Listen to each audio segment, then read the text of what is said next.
Political correctness in today's society is seen as the censorship of speech or expression that offends or discriminates a certain group of people.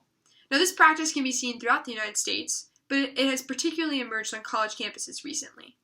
For example, in 2014, as part of their annual free speech movement, UC Berkeley asked talk show host Bill Maher to come and give the commencement speech at graduation.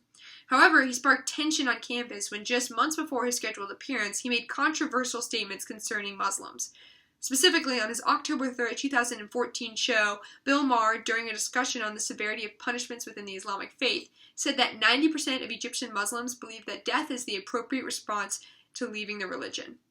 Students were outraged by these comments and said that Maher had painted the religion with a broad brush and insinuated facts about American Muslims that weren't necessarily applicable. Some students went so far as to create a petition to rescind his invitation from the event. Now, just a year later and across the country, Yale University students also rose to protests on Halloween weekend, this time concerning two race relation issues. The first of which was an African-American woman who had reportedly been turned away from a fraternity party, and the second was an inconsiderate email written by a professor in response to the administration's call for mindfulness from the students' Halloween costumes. Students were furious with these issues and asked for the professor to be fired and a holistic re-examination of racism at Yale. Now, both of these stories clearly show that we are having serious issues when it comes to talking about serious issues, and there appear to be two problems that colleges are facing. One is that one side always feels as if they are having to repress or hinder their beliefs and ideas as part of the other side's demands, and the other side has faced long-standing discrimination from which they feel they have never recovered. And these are both legitimate and true concerns. However, close examination of these two previously mentioned stories shows that the needs of those who have been discriminated trump the fear of repression, and therefore maintain the necessity of political correctness on college campuses.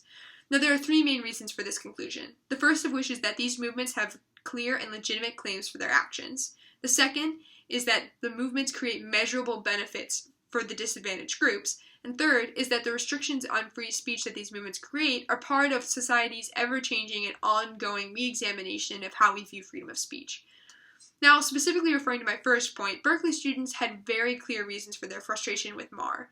A study by the Southern Poverty Law Center found that after 9/11, Muslim births drastically decreased because Muslim families did not want their children raised in a country with such animosity towards their religion. In the same Pew study that Maher quoted, they also found that 37% of American Muslims find that there is tension in being a Muslim in modern-day society, and also that 80% of American Muslims don't find that violence in the name of Islam is ever justified. The argument that Berkeley students were making was that Maher had misrepresented Muslims in America at a time in which they faced huge unwarranted criticism. At Yale, Down Magazine, a student-run magazine which focuses on minority issues, released numerous accounts of racist events occurring on campus. The stories ranged from a student being called a hoe at a sports practice to a different student being forced to attend an openly racist therapist. Now, these stories make it not only impossible to deny the presence of racism, but also the very clear ways in which it disadvantages minorities. My second point concerning the outcomes that these movements are able to create is specifically evident at Yale. The students, led in large part by Down Magazine, created a list of demands after these events, from which the administration picked about half to implement.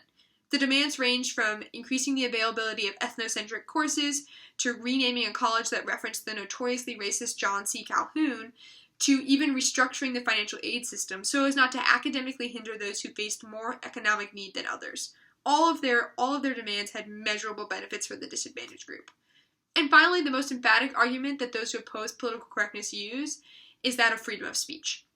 Specifically, they refer to the First Amendment, which says that the Congress cannot create a law in which freedom of speech is imposed. And there's legitimate concerns that if they were to do this, it could drastically distort a democracy. In the 1950 Supreme Court case, American Communications Association v. Dowds, the court was discussing whether or not a union could impose a test on its workers to ensure that they did not align with the Communist Party. The court actually ruled in favor of the union and its test, but the one dissenter, Justice Jackson, wrote this in response. If there's one part of the Constitution that more imperatively calls for attachment, it is that of freedom of thought. Not just free thought that we agree with, but freedom for the thought that we hate. Now, this case from the 1950s makes it seem as if restrictions on free speech was a relatively new concept, but that is hardly true. In the 1919 case Schneck v. United States, Justice Holmes is famously paraphrased as saying, "You can't falsely shout fire in a crowded movie theater," and he set the boundary of speech to any point in which it creates a clear and present danger. Just 23 years after that, in the case of Chalinsky v. New Hampshire, the court extended that boundary to also include words that were offensive or fighting. Now, these cases can't directly apply to college campuses and determine how they can infringe upon their students' rights, but they do demonstrate the ways in which our standards of speech have altered as more and more people have gained their voice in society. The reactions we are seeing by those who are so opposed to political correctness is part of society losing its homogeny and having to re-examine and adjust old practices.